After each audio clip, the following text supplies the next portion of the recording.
Hello and welcome to the first episode of VetPhysioLife, brought to you by the Ralph Mobile Physiotherapy and Rehabilitation Service. My name is Shailen Jasani and I'm the founder of the Ralph. The Ralph is a new small animal referral centre in the southeast of England, west of London, set to open in 2018. I'm joined by Kim Sheader. Kim is a chartered physiotherapist specialising in veterinary physiotherapy. She will be the head of physio and rehab at the Ralph, and as the lead physiotherapist for the current mobile service. In these audio episodes, we plan to discuss what our physios get up to doing their work on a daily basis, the cases that they see, the problems that the animals have, the treatments they provide, and no doubt some tips and other information along the way.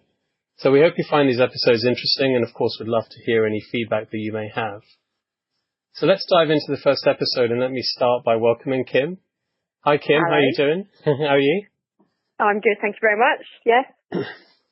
So Kim, obviously this is our first episode, so we're going to wing it a little bit. But let me start by asking you, what's your day been like today?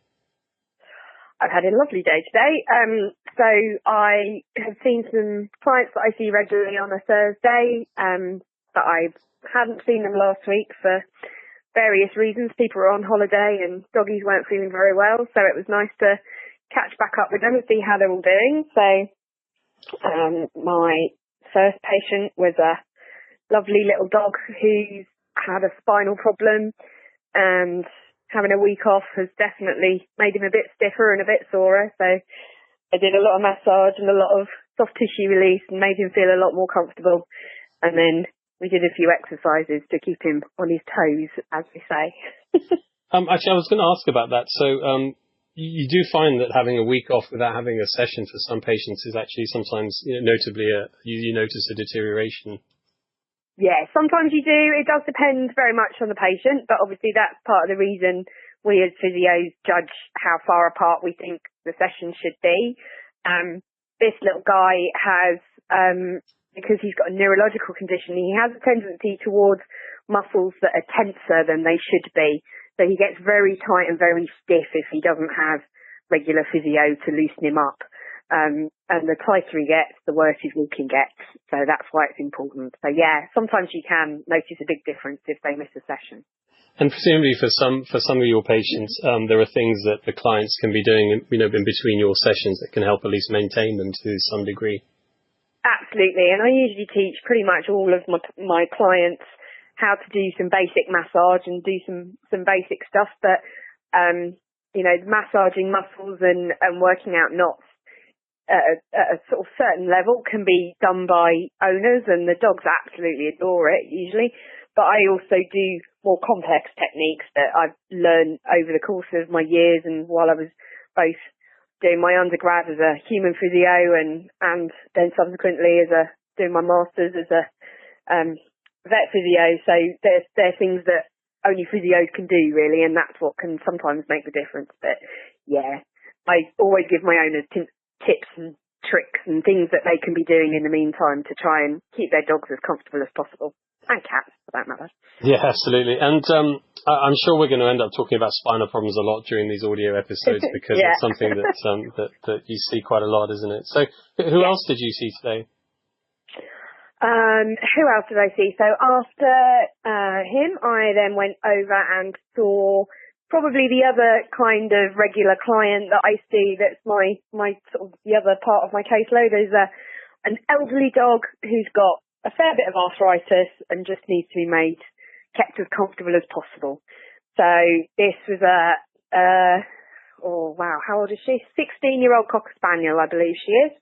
And she responds really, really well to laser. So I do a lot of laser therapy with her for arthritic pain relief, and then do some soft tissue massage and some tissue release and things like that with her as well.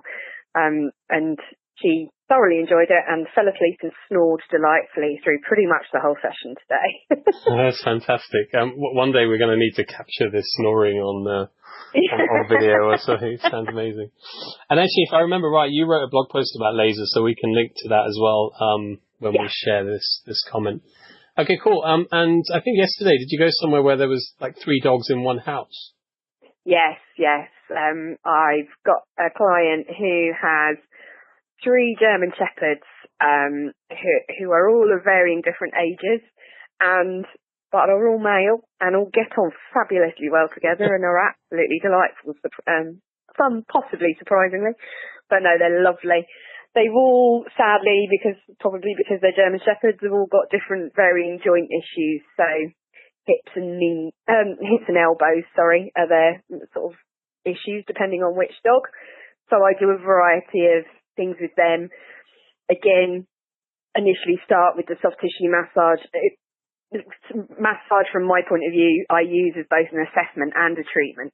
It helps me to find the areas they're sorest and where I need to concentrate and what, I can then from that clinically reason through what might be going on and how they're maintaining and are they staying the same, are they getting better, are they getting worse, etc., etc. So I did some soft tissue with all of them, and then a couple of them I used the laser on because they've shown that they've responded quite well to the pain relief from laser.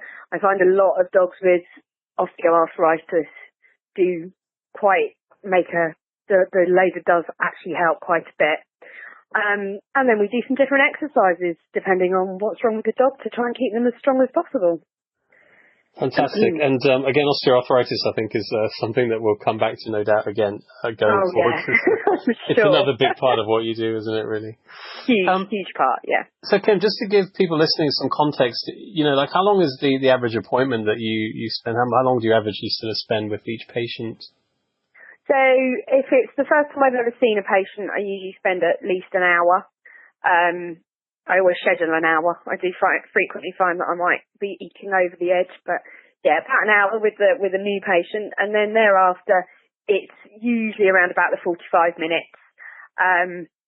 Some of these guys, because they're a lot more regular, it may be closer to 30 minutes, between 30 and 45 minutes, but it's never less than that. So yeah, that's about it.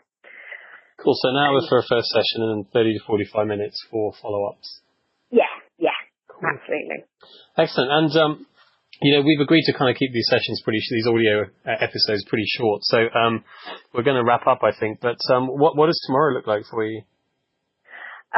Tomorrow I've got 3 clients, a couple that are post-surgical orthopedics, so a TPLO surgery. So that's a dog that's had a cruciate ligament rupture and has had a TPLO, which is a tibial plateau leveling osteotomy, which is just one of the types of ops that you can have for your cranial cruciate problems.